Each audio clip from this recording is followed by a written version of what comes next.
Bonjour à toutes et à tous, on se retrouve aujourd'hui pour une nouvelle vidéo. C'est l'interview du mois et je suis trop contente d'avoir la chance aujourd'hui d'interviewer Manon Tutin, l'auteur de la toute dernière saga biker dont on parle beaucoup en ce moment, Death Angels. Et donc c'est avec grand plaisir que je lui ai proposé de faire une interview pour qu'on puisse un petit peu plus la connaître. Et donc c'est parti. Tout d'abord, peux-tu te présenter pour les lecteurs et les lectrices qui ne te connaissent pas? Coucou tout le monde. Pour commencer, je tenais à remercier Muriel de m'avoir proposé de répondre à cette interview. Le fait qu'elle s'intéresse à mon univers, ça me touche tout particulièrement. Donc moi c'est Manon, j'ai 25 ans. Je suis originaire du nord-est de la France. Ça va faire 5 ans que je suis dans le paysage Facebook en tant qu'auteur de romance, mais ça fait bien plus longtemps, ça doit faire 10 ans que je suis sur beaucoup de groupes de lecture parce que à côté de mes écrits, je suis également une grande lectrice.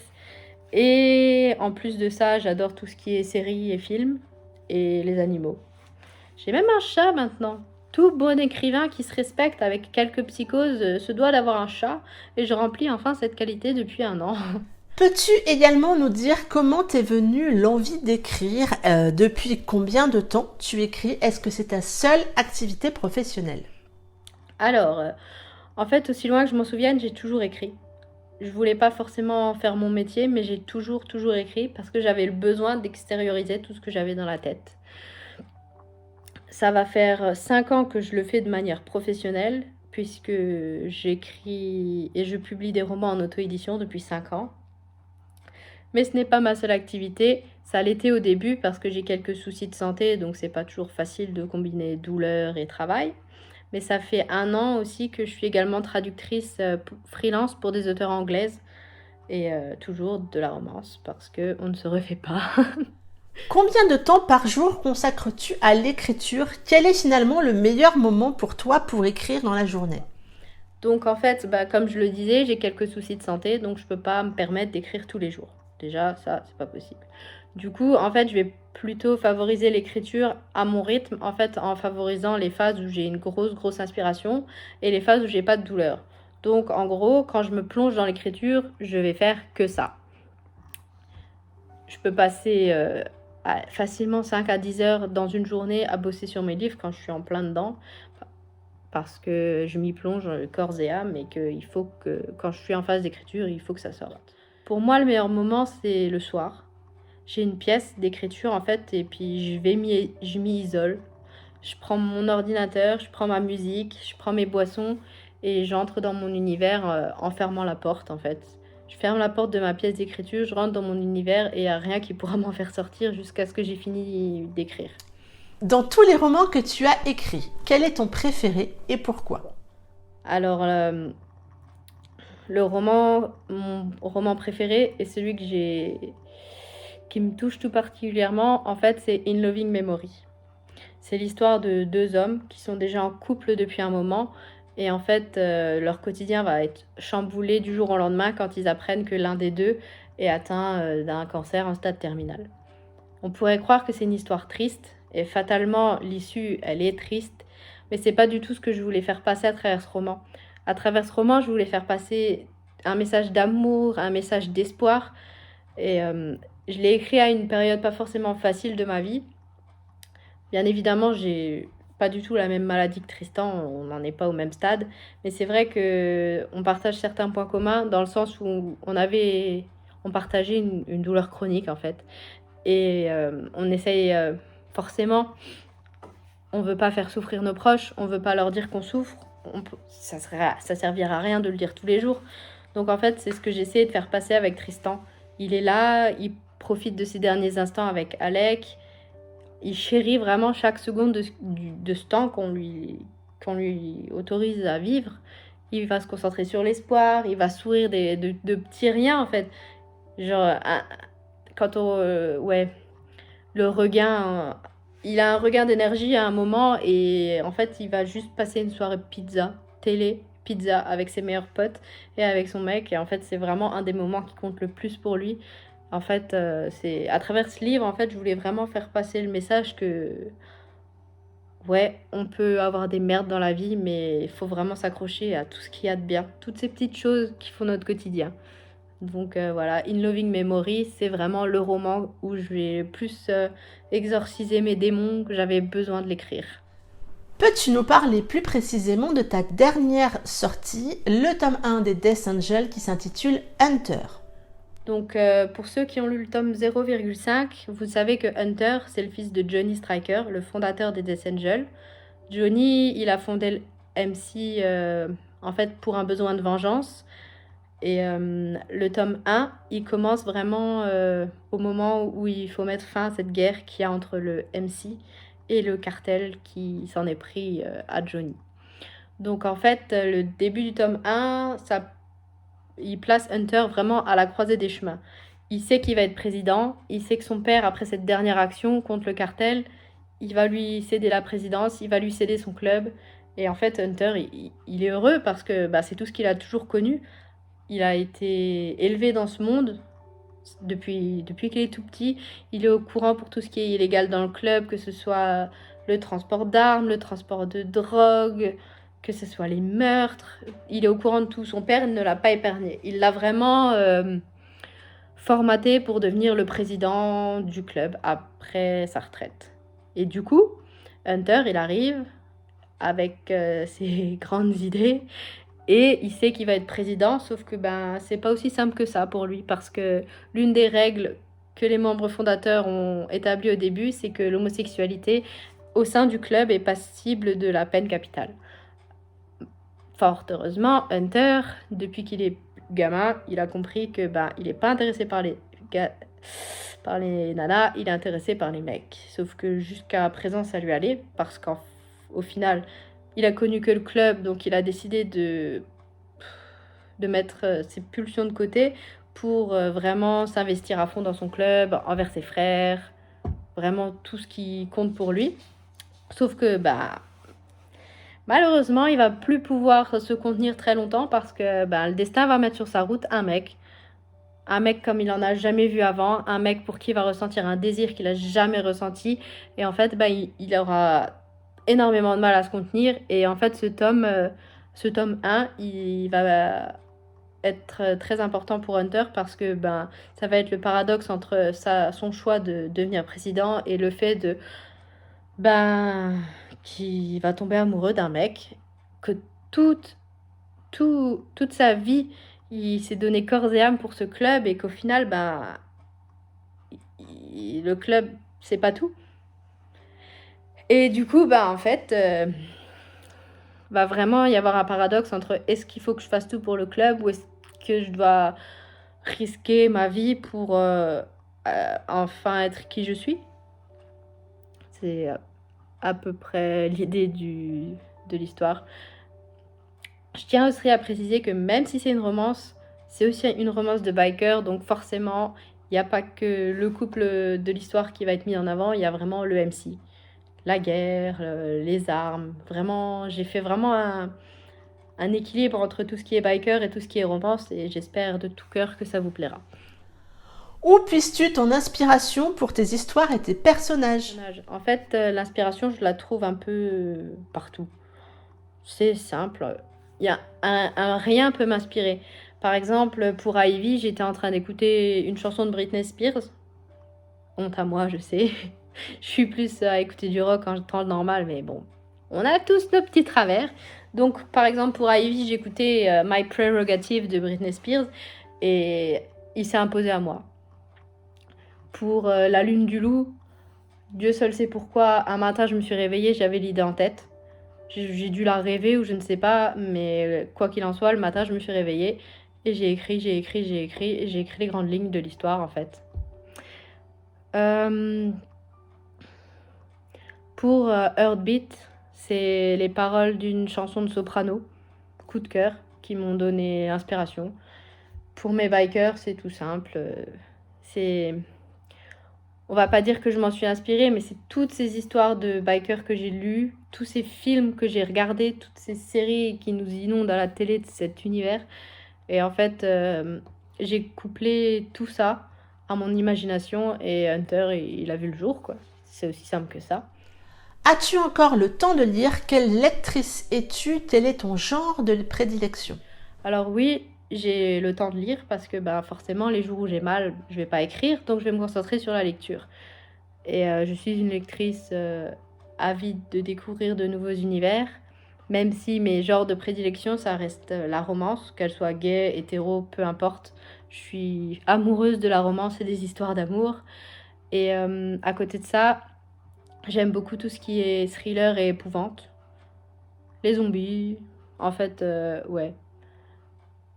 J'ai...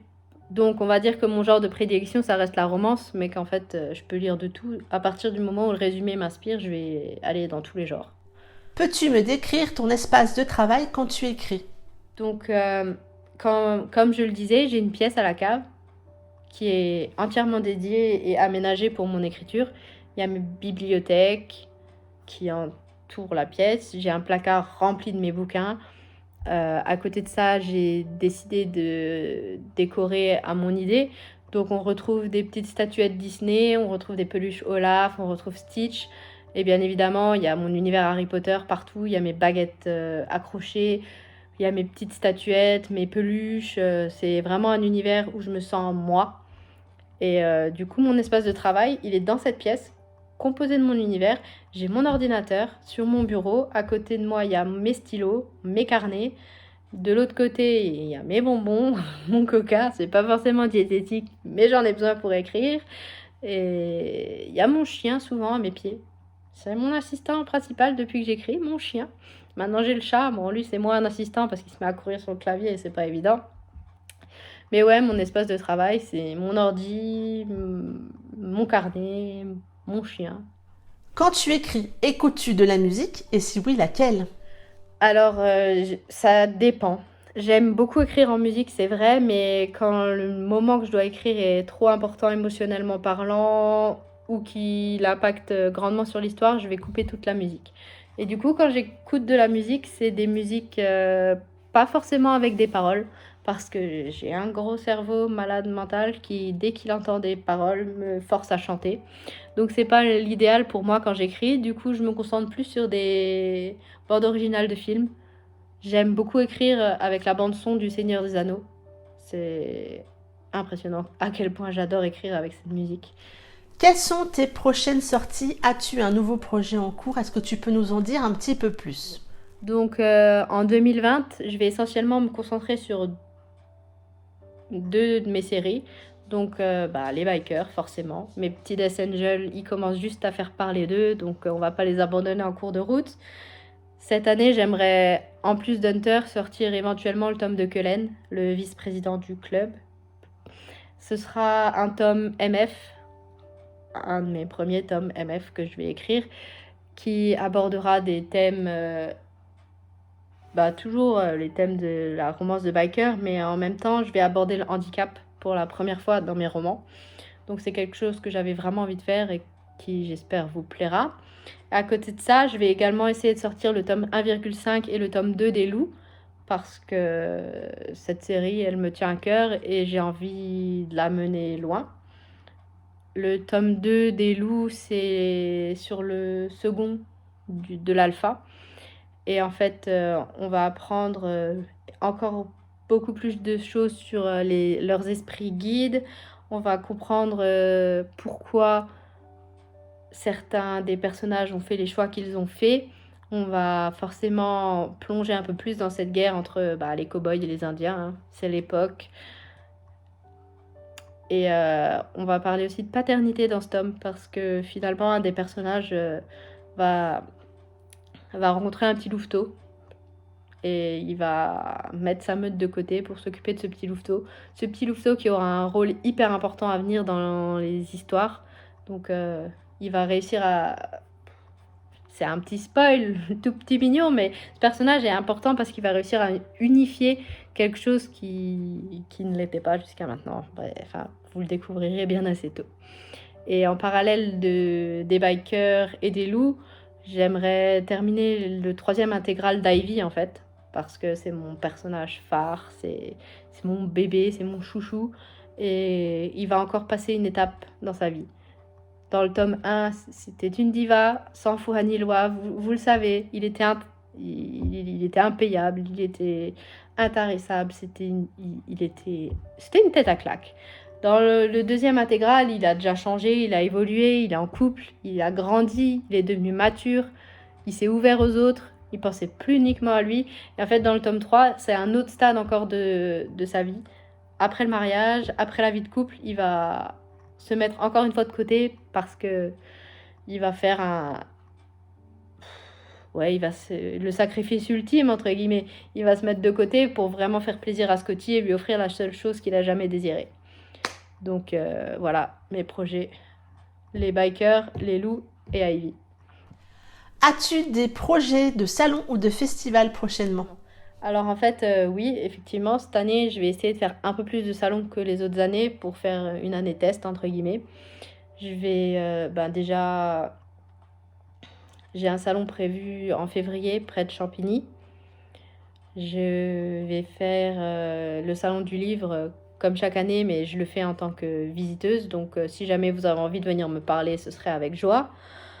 Ensuite, mis à part ça, normalement, je vais faire un salon en juin dans le sud de la France. Je ne connais pas encore toutes les modalités, donc j'en parlerai à ce moment-là sur ma page.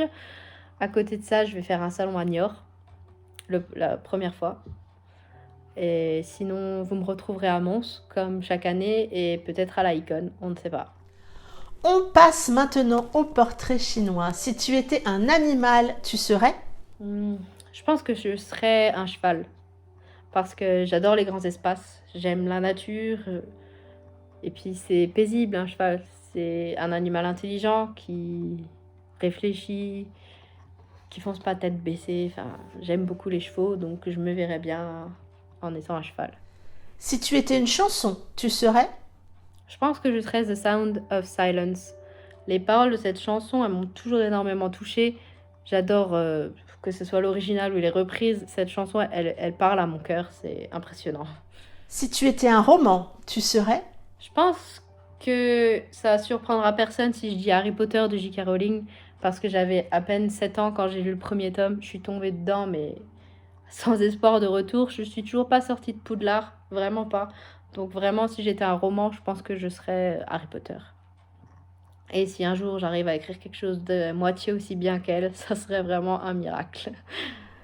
Si tu étais un dessert, tu serais? Je pense que si j'étais un dessert, je serais un milkshake. C'est bon les milkshakes.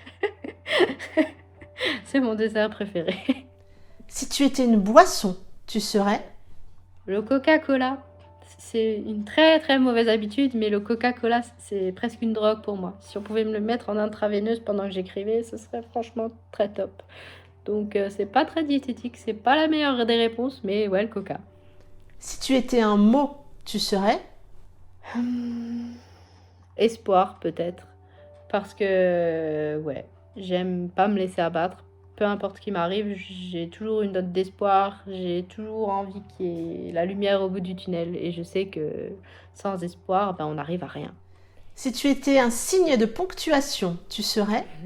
Le point d'exclamation. Je crois que j'ai une maladie avec le point d'exclamation. J'en mets un peu trop dans mes romans et après je dois les chasser, les traquer. Ouais, le point d'exclamation, c'est bien le point d'exclamation. Si tu étais une qualité, tu serais? J'aurais tendance à dire la gentillesse.